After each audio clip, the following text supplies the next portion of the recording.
Dear viewers, welcome back to my channel. Today we will explore the Divergent 2014 movie. This movie has 3 more parts. Today, we will discuss the first part. So let's get started. We see at the beginning of the movie, the sun rises over a futuristic Chicago, casting light on a rusty, abandoned ship stranded on dry land, with Lake Michigan nearly dried up. In the city, people walk around in uniforms that match their designated living areas. Beatrice Pryor narrates that after a great war, society was split into 5 factions to keep order. The erudite faction, dressed in dark blue, consists of the most intelligent and logical individuals. The Amity faction, in orange and yellow, is composed of the kind and peaceful, who grow crops and support other factions. The Candor faction, valuing honesty, dresses in black and white. The Fearless join the Dauntless faction, the nation's protectors and known for their bravery and wild behavior. Wearing black uniforms, Beatrice and her family belong to the Abnegation faction. Wearing light gray, they are selfless and shun power, earning the nickname Stiffs. They assist the factionless, the homeless, and form the city's government. Beatrice's father, Andrew, works closely with Abnegation leader Marcus Eaton. Beatrice is unsure of where she truly belongs.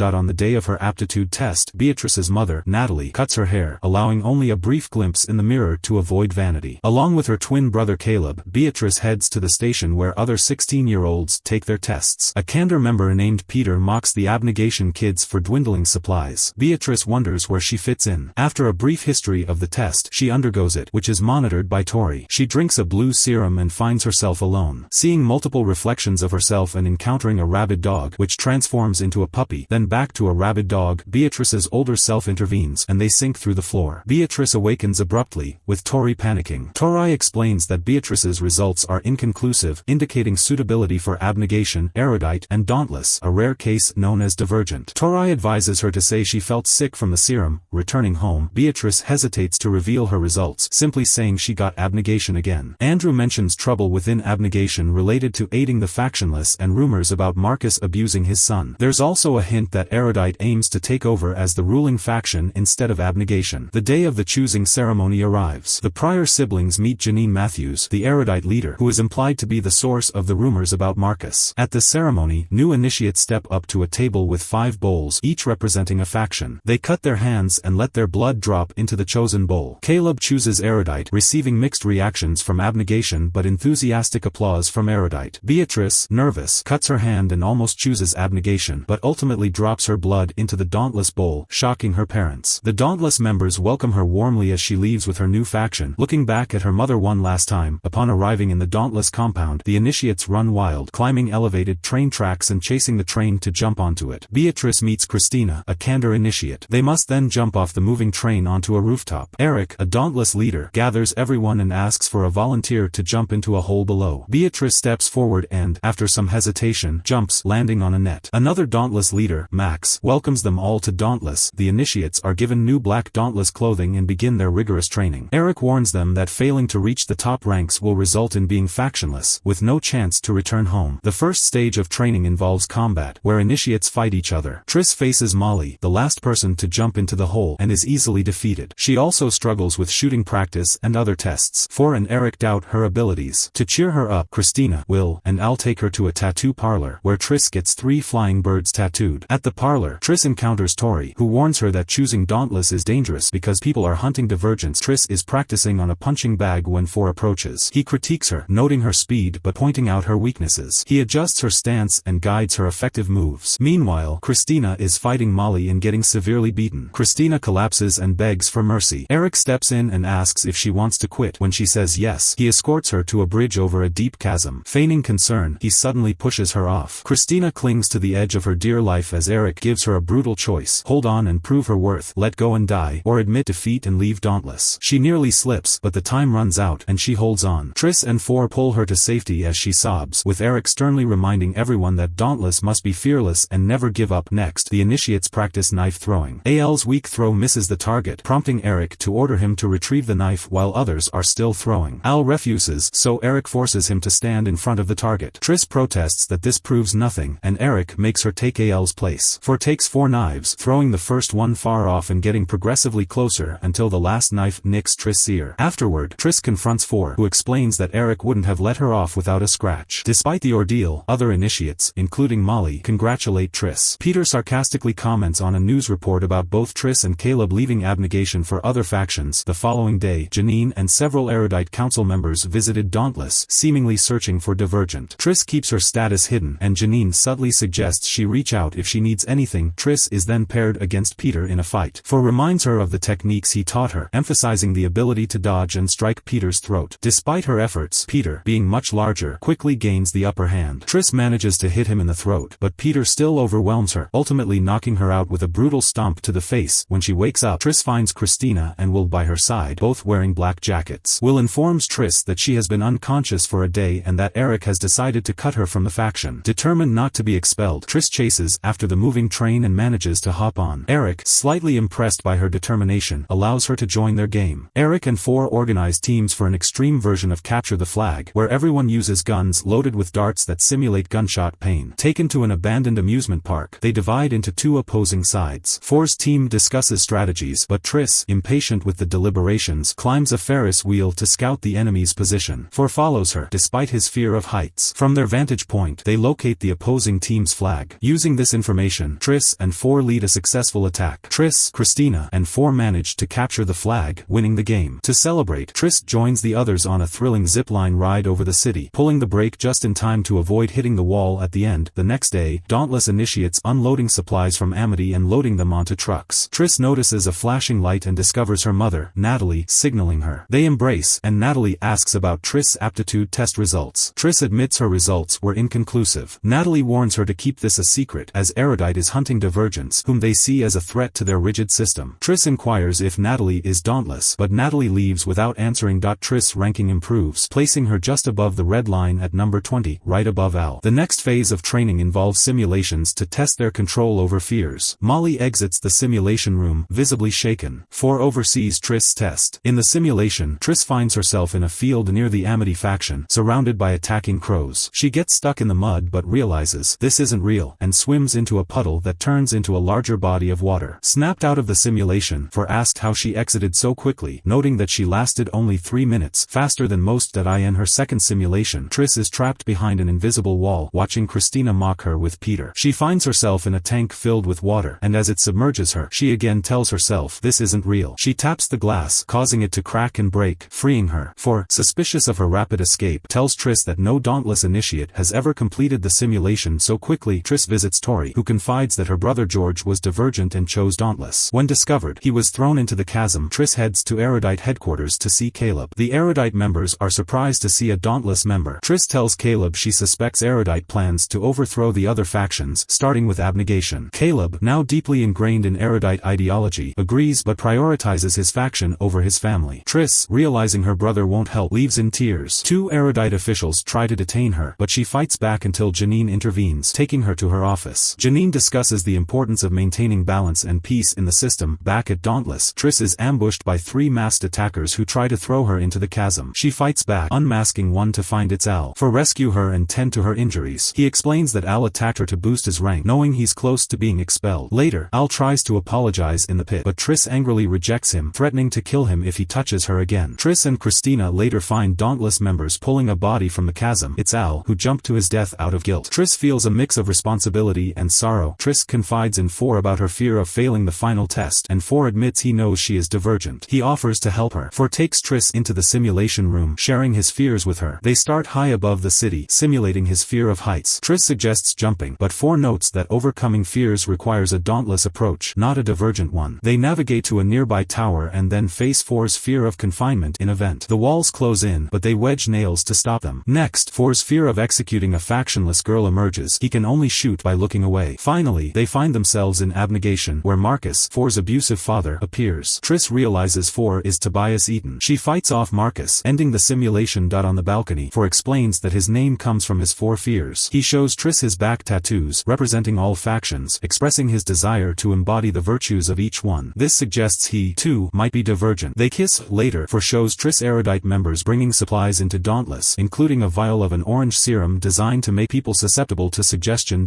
Trist's final test arrives with Janine and other erudite members, along with the Dauntless, watching. Seated in a chair, Triss is told her hallucinations will be displayed on monitors. Her previous fears resurface. Instead of jumping into the water when crows attack, she scares them off with a burning branch from a field on fire. Suddenly tied to a stake in the burning field, she burns the ropes by thrusting her bound wrists into the fire and then plunges her hands into the water to free herself. Next, in the filling glass tank, she removes her jacket to plug the water pipe. She then finds herself in Four's room. When he becomes aggressive and throws her onto the bed, she kicks him in the groin and pushes him off. Triss wakes up from the simulation, hoping Four didn't see the last part. Janine hands her a gun as her parents and Caleb enter. Triss hesitates but aims and fires the gun. Snapping out of the simulation, Triss officially becomes a Dauntless member. Along with Will and Christina, she suits up and receives a gun for a mission. Dauntless members are injected with what they believe is a tracking device, but Triss realizes it's a mind control serum. As they board the train, Eric shoots a Divergent man for stepping out of line. Triss discreetly moves to stand by Four, who takes her hand. They are transported to the Abnegation neighborhood to attack and round up the residents. Triss and Four refuse to participate in the chaos, attracting the attention of Max and Eric, who identify them as Divergent. A standoff ensues, with Triss and Four incapacitating the leaders and fleeing. Captured and brought to Janine, she recognizes Four as Tobias Eaton. He attempts to attack her but is restrained. Janine orders Four to be taken away and Triss to be executed. Before the execution, Natalie, Triss's mother, intervenes and rescues her daughter, revealing she was formerly Dauntless. They arm themselves and fight back. Will, now controlled by the serum, shoots at them, forcing Triss to kill him. Triss is distraught, but Natalie comforts her. More Dauntless members attack as Triss and Natalie try to escape. Natalie is fatally shot, and Triss holds her mother, crying. Triss finds her father and Caleb in a safe house and mourns Natalie's death with them. Caleb, having left Erudite upon discovering their corruption, joins Triss in her mission to stop the serum-controlled Dauntless from attacking Abnegation. They realize they must infiltrate the Dauntless headquarters to end the chaos. Triss leads them away to plan their next move. Triss guides Andrew, Caleb, and another fighter to the train that leads them to Dauntless. They jump off the train onto a rooftop and descend into a hole. Triss confronts Peter, shooting him to force information about the fortress's location. The group encounters more controlled Dauntless members, and Andrew shoots at them, killing some before being fatally shot himself. Caleb mourns his father deeply, while Triss briefly grieves but continues onward. She reaches a room where Janine and others are poised to complete their control over the Dauntless, who have begun killing Abnegation members. Triss finds Four, now controlled by the serum, and he attacks her. She fights back, trying to remind him of who she is. Holding a gun to her head, she reassures him, "It's okay, I love you." This helps Four overcome the serum's effects. He joins Triss in fighting the villains. Janine attempts to finalize the control process, but Triss throws a knife, injuring Janine's hand. Triss demands she stop, but Janine refuses, willing to die for her cause. Four assembled a gun with a vial of serum. Janine taunts Triss, who replies, "You're right, I'm Divergent." Four throws her the gun, and she injects Janine with the serum, compelling her to release the Dauntless and erase the program. Janine, recovering from the serum, tries to attack Triss but is knocked out.